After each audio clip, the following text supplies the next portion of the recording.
Most people don't realize this. You can walk into a supermarket, spend a full basket of money, and still leave with less real value than someone who spent half as much, not because prices are high, but because certain grocery items are quietly designed to drain your money without giving you much back.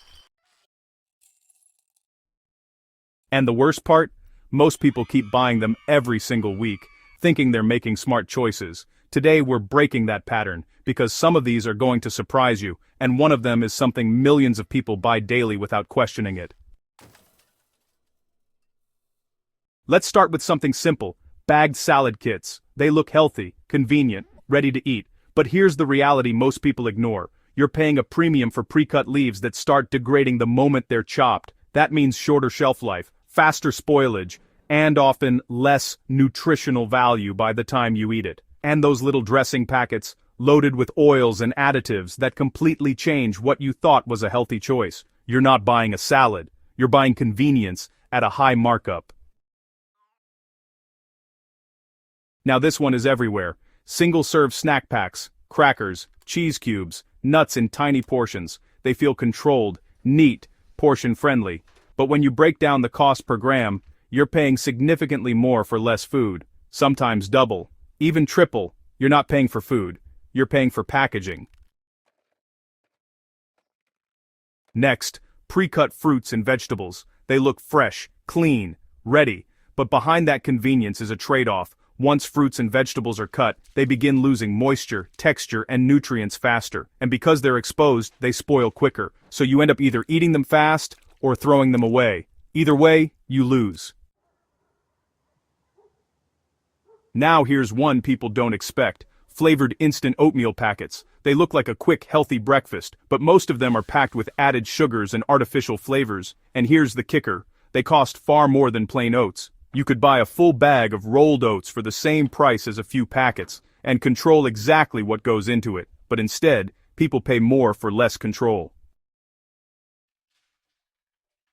Let's talk about something that sounds premium: name brand spices. A lot of people assume higher price means better quality, but in many cases, you're paying for branding, not freshness. Spices lose potency over time, so unless you're buying from a source that rotates stock quickly, you might be paying more for something that's already lost its strength.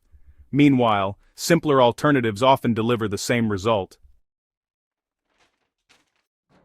Now, this one has exploded in popularity: superfood products, powders, blends, special mixes. They're marketed as powerful, essential, almost magical, but most of the time, they're just regular ingredients packaged with better branding, at a much higher price. You don't need a labeled superfood mix, when whole foods already give you what you need. Next, specialty diet foods, keto snacks, low-carb versions, high-protein treats. They sound like upgrades, but often, they're heavily processed replacements trying to mimic real food, and they come at a premium price. In many cases, you're better off sticking to simple whole ingredients.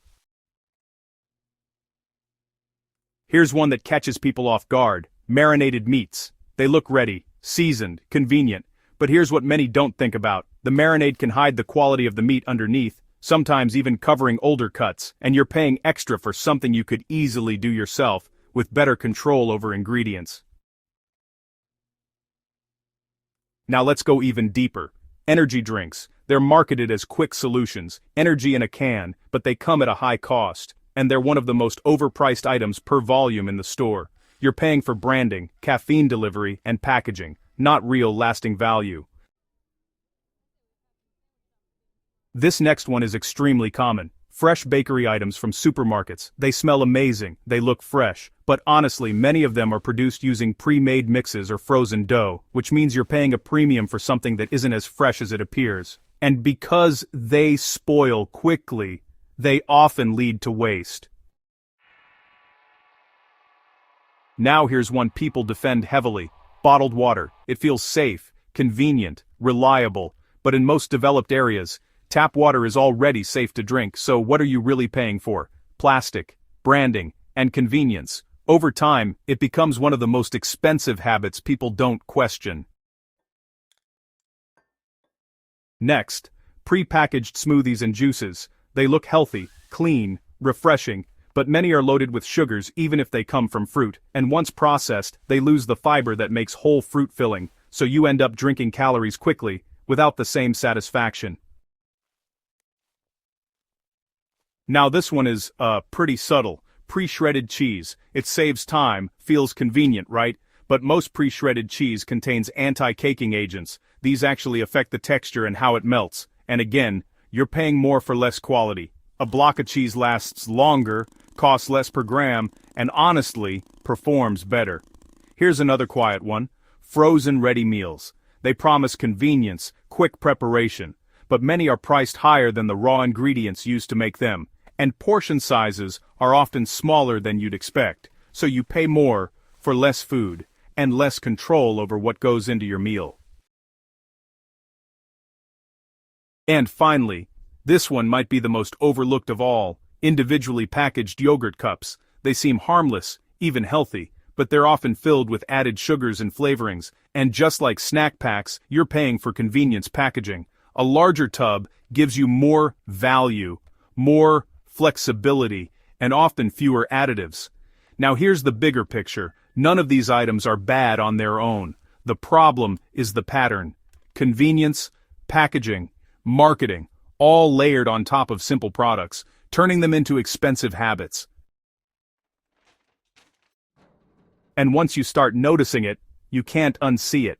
You walk through the store differently. You question things. You compare. You start choosing value over appearance. Because at the end of the day, smart shopping isn't about spending less. It's about getting more from what you spend.